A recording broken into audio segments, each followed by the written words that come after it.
Kahigayonan nga masinati ang La Niña phenomenon ning pagtapos sa tuig 2024 hangtod na sa unang quarter sa 2025, nagsaka matod sa pag-asa. Basi sa DOST PAGASA enso alert and warning system, anaa na sa 74% ang tsansa nga masinati kini.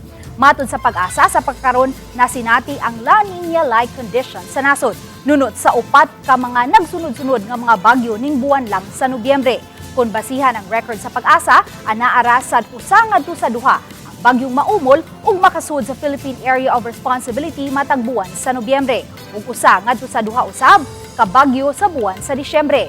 Samtang base sa monthly rainfall outlook sa pag-asa, anaa sa near normal ang masinating gidaghanon sa uwan sa Central Visayas sa buwan sa Disyembre. Apan pag-abot sa Enero 2025, above normal na ang gidaghanon sa uwan nga masinati sa Central Visayas ug way above normal kung naghinubrang uwan ang masinati sa Central Visayas sa buwan sa Pebrero ug sa Marso sa sunod tuig. Fortunately lang, kanapod nga mga buwan, ang iyang normal nga rainfall na is ubos, kuha naman na dry months man na nato, January, February, March. So kung mag-above normal na, dili po siya tantong extreme kay na-timing man ang atong above normal sa mga days o months nga minus tawag ulan.